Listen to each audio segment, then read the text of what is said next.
नमस्कार दोस्तों, स्वागत है आपका इस नए वीडियो में। ठीक है दोस्तों आज जो मेरा टॉपिक है वो है हिंदी वर्णमाला। ठीक है दोस्तों, एक बार इसे ज़रूर रीड कर लीजिए क्योंकि ये आपके आने वाली प्रतियोगिता परीक्षा के लिए बहुत ज़्यादा महत्वपूर्ण होने वाली है।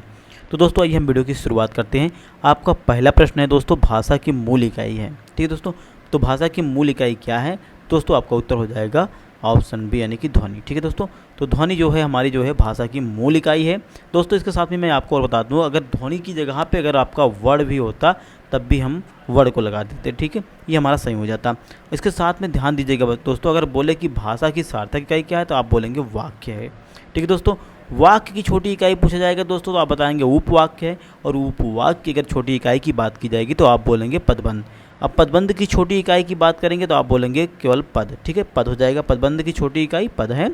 और पद की छोटी इकाई की बात करेंगे दोस्तों हम बताएंगे अक्षर है। ठीक, और अक्षर की भी छोटी इकाई बोलेंगे तो क्या बोलते हैं दोस्तों?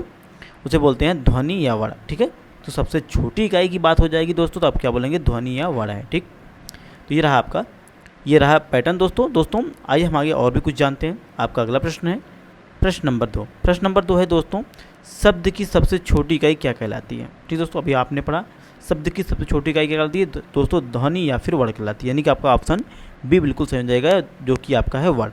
अब दोस्तों बात करें कि वर्णों की कुल कितनी संख्या है तो दोस्तों वो आपकी 52 है। कुल टोटल 52 संख्या है, जिनमें से स्वरों की संख्या की बात करें दोस्तों तो वो आपकी 11 है, और दोस्तों व्यंजनों की संख्या की बात करें तो वो आपकी कितनी है? 33 है। ठीक है, अयोग वाह हमारे 2 हैं, अंक और आह, और 2 ही हमारे द्विगुण भी हैं जिसे ढा और डा कहते हैं। ठीक दोस्तों, 4 संयुक्त वर्ण हैं यानी कि सा छत त्र्यंग और ज्ञान मतलब बोलते हैं हम स्रा, ये हमारे क्या हैं? संयुक्त वर्ण हैं। ठीक है दोस्तों, आपका अगला प्रश्न हो जाएगा दोस्तों प्रश्न नंबर 3। तो ध्यान दें दोस्तों, प्रश्न नंबर 3 है आपका वर्णों के कितने भेद हैं? ठीक है दोस्तों, आपको बताना वर्णों के कितने भेद हैं। तो दोस्तों आपका जो उत्तर हो जाएगा वो उत्तर हो जाएगा ऑप्शन सी, यानी कि इसके 2 भेद हैं। ठीक, कौन कौन से हैं दोस्तों? एक है आपका स्वर, दूसरा है व्यंजन। ठीक है, मूल स्वरों की संख्या अभी दोस्तों आपको बताया गया कितनी है? स्वरों की संख्या 11, व्यंजन संख्या कितनी बताई गई? आप बोलेंगे 33। तो दोस्तों स्वर कौन कौन से? ध्यान देना, एक आ हो गया, एक दीर्घा, ई दीर्घी, उ दीर्घु, री ए ओ और औ, ये आपके 11 स्वर हैं दोस्तों। ठीक है, अब बात करें दोस्तों आपके व्यंजन की, तो व्यंजन आप सभी लोग जानते होंगे सर कि व्यंजन क्या है आपका? का वर्ग, पा वर्ग, चा वर्ग, टा वर्ग और पा वर्ग। ठीक है दोस्तों, इस प्रकार से आपका कहेंगे का वर्ग, चा वर्ग, टा वर्ग, ता वर्ग और पा वर्ग। कुल मिला के आपके जो स्पर्श व्यंजन ये कहलाते हैं। स्पर्श व्यंजनों की संख्या कितनी होती है दोस्तों? आप बताएंगे कि 25 वर्ण होते हैं। ठीक है दोस्तों, अब अंतस्थ व्यंजन की बात करें तो आपका या रा ला वा, ये आपके क्या है? अंतस्थ व्यंजन है। इनके वर्णों की संख्या कितनी होती है? 4 होती है दोस्तों। अब बात करें ऊष्म व्यंजन की। ठीक है, ऊष्म व्यंजन कौन कौन से होते हैं आपके? सा और हा। ठीक है दोस्तों, ये 4 होते हैं। इनकी भी संख्या कितनी होती है? 4 होती है। चलिए दोस्तों हम आपके अगले प्रश्न पढ़ते हैं। तो दोस्तों आपका जो प्रश्न नंबर 4 है, सा का उच्चारण स्थान है। ठीक है दोस्तों, आपको बताना है कि सा का उच्चारण स्थान क्या है। तो दोस्तों आप बताएंगे कि हमारा, तो आप लगा दीजिए ऑप्शन बी यानी कि तालु। हमें अच्छे तरीके से पता है इसका उच्चारण स्थान जो है वो तालु है। तो दोस्तों आइए इसके बारे में भी थोड़ा जान लेते हैं। तो दोस्तों ध्यान देना आपका, अगर आपको बोले तालब यानी कि तालु, कौन कौन से वर्ण होते हैं तो आप बताएंगे ई दीर्घी, चा वर्ग पूरा, जो भी आपने बताया कि जो है चा वर्ग पूरा इसमें आएगा, और सा और ये या और सा, ये सब जो है हमारे क्या होंगे? तालु हो जाएंगे। अब कंठ यानी कि कंठस्थ की बात करेंगे दोस्तों तो आप बताएंगे आ दीर्घा, आह, और कावर्ग के साथ में आपका हा भी है। ठीक, दंत की बात करते हैं दोस्तों तो तावर्ग हो जाएगा पूरा आपका ला और सा, ये हमारे क्या हो जाएंगे? दंतव्य बोलेंगे, इनको दंत बोलेंगे। ठीक है दोस्तों मूर्धा यानी कि मूर्धा बोलेंगे। मूर्धा के में कौन कौन से वर्ड आते हैं तो आप बोलेंगे री टा, वर्ग जो है हमारा वो पूरा आएगा, रा और सा हो जाएगा। ठीक है दोस्तों, इस प्रकार से हमें इसका जवाब देना है। चलिए दोस्तों हम आपके अगले प्रश्न पढ़ते हैं। दोस्तों आपका 5वां प्रश्न है, निम्न में से कौन से शब्द में यानी कि निम्न में से शब्द में रा व्यंजन नहीं है? ठीक है दोस्तों, आपको बताना है। तो दोस्तों आपका जो सही उत्तर हो जाएगा वो हो जाएगा आपका ऑप्शन डी, मातृभूमि। दोस्तों सभी में जो है रा लगा हुआ है, केवल मातृभूमि में री लगी हुई है। ठीक है दोस्तों, ये देखिए आपको री लगी हुई है, इसमें भी रा लगा हुआ है, इसमें भी रा लगा हुआ है, इसमें भी रा लगा हुआ है। ठीक है दोस्तों, केवल आधा रा इसी में है, बाकी इन सब में पूरा रा लगा हुआ है। ठीक है दोस्तों, तो ये आपका बिल्कुल सही उत्तर हो जाएगा। चलिए हम आपके नेक्स्ट प्रश्न की तरफ बढ़ते हैं। प्रश्न नंबर 6 है दोस्तों आपका, कि कौन सा व्यंजन नासिका द्वारा उच्चारित होता है। दोस्तों आपको बताना है नासिका के द्वारा जो है उच्चारित कौन सा होता है व्यंजन है। ठीक है दोस्तों, तो आप बताएंगे दोस्तों, ध्यान देना, इसका आपका ऑप्शन हो जाएगा ऑप्शन डी, सॉरी ए, यानी कि ड़ा। ठीक है दोस्तों, इस व्यंजन की बात करें तो दोस्तों व्यंजन की वर्णमाला में जो भी हमारे 5वां वर्ण होता है, ठीक है दोस्तों, वो सभी हमारे मुंह और नाक से ही उनका उच्चारण होता है। ठीक है दोस्तों, इस प्रकार के ढा, अड़ा, या, ना और मा और अनुस्वार को भी लेकर जो है हमारा नासिका या फिर मुंह से निकलने वाले इन्हें हम उच्चारण के स्थान देते हैं। ठीक है दोस्तों, ये हो गया। तो दोस्तों आपका अगला प्रश्न है, यानी कि प्रश्न नंबर 7। प्रश्न नंबर 7 ध्यान दीजिएगा थोड़ा। प्रश्न नंबर 7 है, स्वर रहित व्यंजन जब स्वर सहित व्यंजन से मिलता है तब क्या कहलाता है। ठीक दोस्तों, तो दोस्तों क्या कहलाएगा, वो आपका कहलाएगा ऑप्शन ए, यानी कि संयुक्त अक्षर कहलाएगा। ठीक है दोस्तों, संयुक्त अक्षर कितने प्रकार के होते हैं दोस्तों, तो आप बताएंगे कि भैया हम तो बता देंगे कि 4 प्रकार के होते हैं, यानी कि 4 वर्ड होते हैं। इसमें कौन कौन सा है, छ, त्र, ज्ञ और स्रा, ये हमारे 4 क्या हैं, संयुक्त अक्षर हैं। ठीक है दोस्तों, इसको ध्यान में रखिएगा। चलिए हम आपके अगले प्रश्न तरफ बढ़ते हैं, प्रश्न नंबर 8 की तरफ। प्रश्न नंबर 8 क्या कह रहा है दोस्तों, ध्यान दीजिएगा। प्रश्न नंबर 8 है आपका, निम्न में से तालव्य ध्वनि है। तो ये तालव्य ध्वनि कौन सी है, यही आपको बताना है। तो टा वर्ग है कि पा, का या फिर सा। दोस्तों आप बोलेंगे मैंने अभी भी पढ़ा, ये हमारा हो जाएगा ऑप्शन सी, यानी कि सा जो है हमारी तालव्य ध्वनि है। चलिए हम आपके अगले प्रश्न तरफ बढ़ते हैं।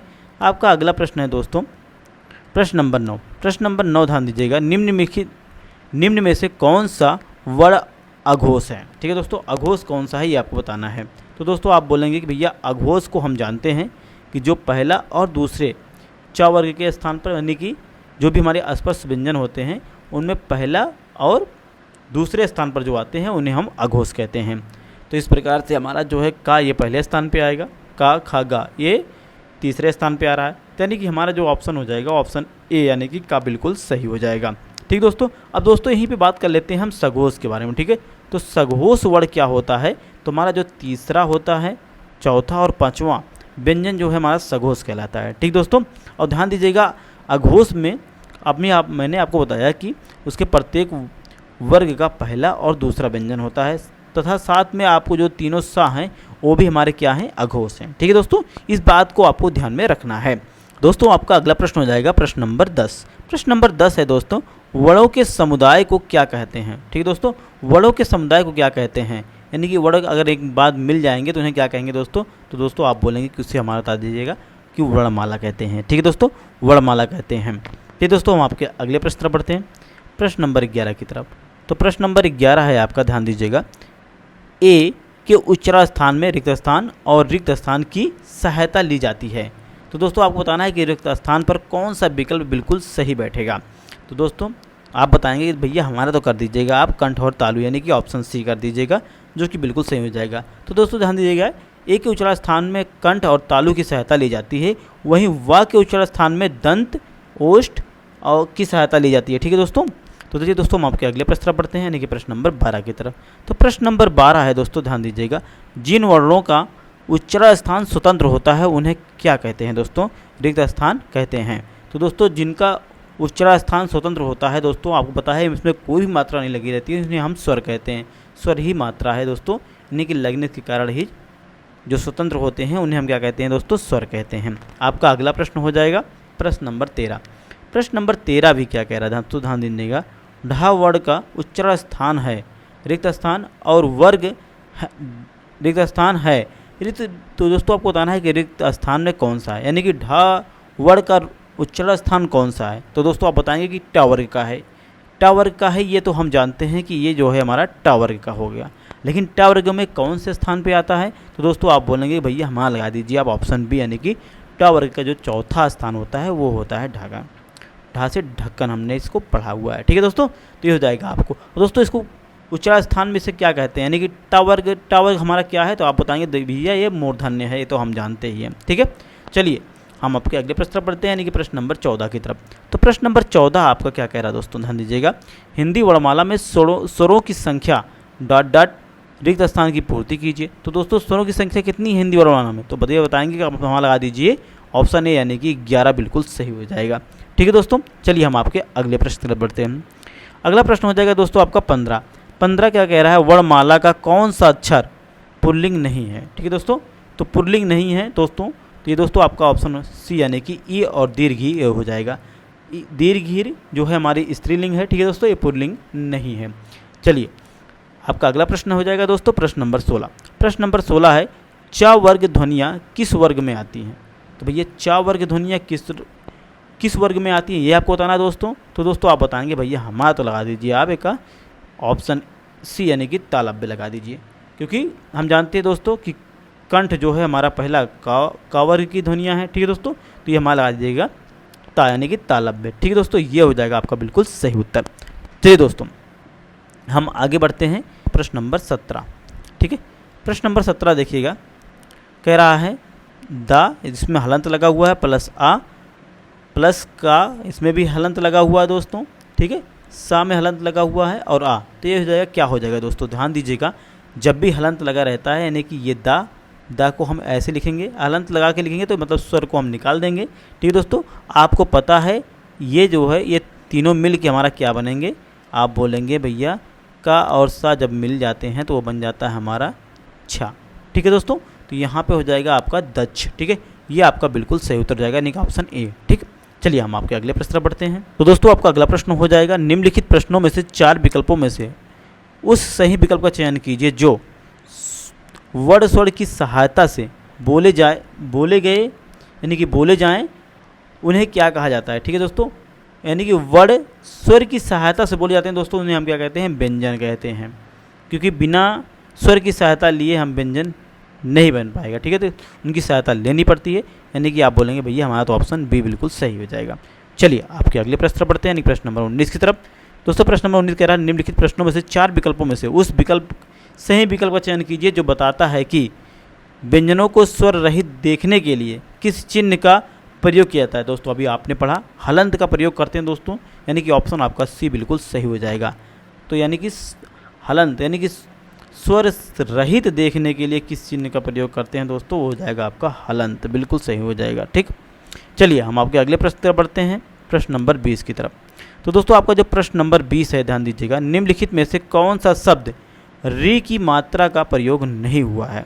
तो दोस्तों आप बताएंगे भैया हमारा तो ऑप्शन आप लगा दीजिए डी, इसमें री की मात्रा का प्रयोग नहीं हुआ है। तो दोस्तों आपको ये वीडियो कैसे लगी हमें कमेंट में जरूर बताइएगा। मिलते हैं आपसे अगले वीडियो में, धन्यवाद।